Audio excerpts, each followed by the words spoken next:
Bueno, vamos a meternos de lleno en esto. Hoy tenemos entre manos una auténtica cápsula del tiempo, una exploración visual de una publicación española absolutamente fascinante del siglo XIX. A través de este análisis vamos a desentrañar cómo vivía, cómo sufría y también cómo celebraba una comunidad rural en el norte de España. Es como un viaje directo al año 1886, leyendo la vida diaria directamente desde sus páginas originales. Fijaos en la portada. Se nota el paso del tiempo, ¿verdad? Esas letras tan ornamentadas en la cabecera nos anuncian El Oriente de Asturias, fechado el sábado 23 de enero de 1886. Y atención al subtítulo, porque es clave. Revista semanal de intereses morales, materiales, noticias y anuncios. Ese propósito es fundamental. O sea, nos está diciendo que querían abarcarlo todo, desde lo más del día a día hasta la ética de la época. Es la puerta de entrada perfecta para ver cómo respiraba realmente esta sociedad. Primera parte. El peso del mundo.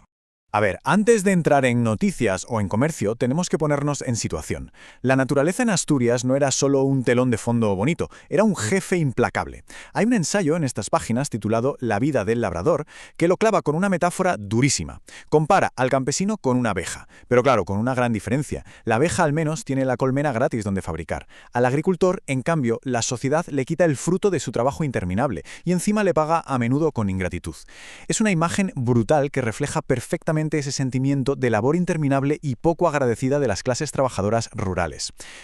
Y claro, el nivel de aguante físico que se exigía era de otra liga.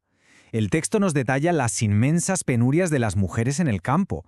Trabajaban sin descanso a pleno sol en junio, julio y agosto, removiendo la tierra. ¿Y cuál era su sustento después de semejante paliza? Pues una dieta súper austera de borona y leche. Pan de maíz y leche, básicamente. El propio artículo destaca con asombro la profunda resignación con la que estas mujeres aguantaban todo esto, considerándolas verdaderas heroínas del sacrificio. Pero ojo, que la cosa en el mar no era más fácil. La sección histórica rescata un relato que pone los pelos de punta, sobre una tormenta en 1833. Cuentan que una lancha de marineros de Llanes salió en una mañana apacible, ni una nube, pero de repente, a unas 12 millas de la costa, la claridad desaparece. La tarde trajo unos vientos huracanados y una oscuridad absoluta. Es un recordatorio tremendo de cómo el mar que les daba de comer podía convertirse en una trampa mortal en cuestión de minutos. Y esta lucha contra los elementos seguía a la orden del día. Días antes de publicarse este mismo periódico, el 19 de enero, cayó un temporal de invierno destructivo. Literalmente redujo a escombros la casa de una vecina, Hilaria Obeso, en Balmore. Pero aquí viene una parte inspiradora. En medio de esa catástrofe, la gente del pueblo desafió la tormenta para acudir en su auxilio y darle refugio. En aquel entonces, ante un desastre natural, la caridad comunitaria era tu única red de seguridad. Segunda parte. Los pilares de la sociedad. Con todo este panorama tan duro, es normal preguntarse cómo aguantaban y mantenían la moral. Pues aquí entraban en juego las grandes celebraciones religiosas. Eran el pilar fundamental, la vía de escape. Aportaban luz, música y comunidad, un contraste bestial con el trabajo del día a día. Fijaos en cómo describen la fiesta de San Roque. Música a cargo de Félix Segura Ricci, un sermón por todo lo alto pronunciado por el magistral de la Catedral de Oviedo, y una procesión multitudinaria. Estos no eran eventos cualquiera, eran acontecimientos sociales masivos que unían a la población y le daban sentido a su existencia. Y la religión, por supuesto, marcaba absolutamente las normas morales y los roles de la época. En la sección literaria publican un poema de marcado carácter didáctico titulado Eres mujer. Básicamente le instruye a una tal Matilde a no olvidar nunca el decálogo, ya que su refugio principal debe ser la religión. Nos refleja perfectamente cómo funcionaban las expectativas tradicionales del siglo XIX. Se promovía claramente que la mujer encontrara consuelo y guía absoluta en la estructura religiosa frente a cualquier problema. Pero bueno, también había hueco para el humor, aunque fuera sin querer. En la sección Ecos de Oviedo cuentan que hace un frío que pela, lluvia monótona, granizo y un clima gélido. Y justo al lado, el autor se lamenta de que una compañía de ópera italiana súper sofisticada ha sido un fracaso. Los artistas cantaban de maravilla, pero el teatro estaba vacío. La ironía es fantástica. No era porque a la gente no le gustara la cultura, es que con esa nevada y ese aguanieve, a ver quién se atrevía a salir de casa para ir al teatro. Tercera parte. El avance de la modernidad. Mientras las viejas tradiciones y el clima marcaban el ritmo, empezaba a asomar algo nuevo, el progreso. Las noticias locales son una mina para ver estos pequeños cambios.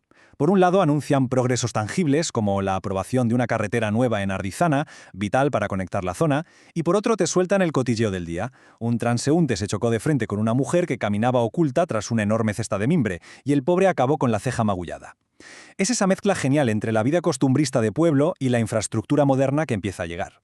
Ahora, lo que resulta realmente interesante es la contraportada del semanario. Pasamos de las cestas de mimbre a esto, una página repleta de audaces anuncios publicitarios. Es literalmente el retrato de una sociedad asomándose al precipicio del siglo XX y al desarrollo industrial. La tipografía tan grande, variada y llamativa nos habla de que el marketing moderno estaba naciendo ahí mismo.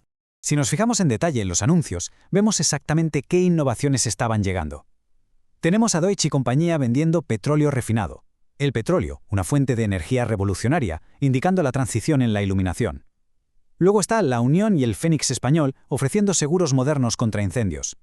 Esto es enorme, porque significa pasar de depender de la caridad de los vecinos, como vimos antes, a tener una red de seguridad financiera estructurada. Y junto a ellos, oficios de progreso como agrimensores y platerías, preparándose para el crecimiento. Ver estas dos cosas juntas resume a la perfección la tensión de la época. El contraste es brutal. En un lado, las columnas tradicionales de noticias, bloques densos de texto con disputas del ayuntamiento y el mal estado de los caminos, y en el otro lado, gráficos grandes invitando al comercio internacional y a la industria petrolera. Son literalmente dos épocas distintas compartiendo el mismo papel. El pasado rural luchando por mantenerse a flote frente a la imparable marea de un futuro globalizado. Conclusión. El espejo del tiempo. Es increíble pensar cómo 4 hojas de papel impreso pueden capturar tanto de la experiencia humana. Este ejemplar no solo nos habla del mal tiempo, refleja un estoicismo inquebrantable, una fe inmensa frente a la adversidad y esos innegables pasos hacia la modernidad que lo cambiarían todo. Y esto nos deja con una reflexión final de bastante peso. Hemos desgranado cómo la vida de hace más de un siglo quedó plasmada en esta tinta. Pero pensemos por un momento en hoy, con nuestro incesante flujo de noticias y redes sociales. Si todo esto se compilara en un documento similar, ¿qué conclusiones sacarían quienes lo abran en el distante año 2160? ¿Qué diría de nosotros nuestro propio espejo del tiempo? Ahí lo dejo. Muchísimas gracias por acompañarnos en este viaje a través de este análisis. Hasta la próxima exploración.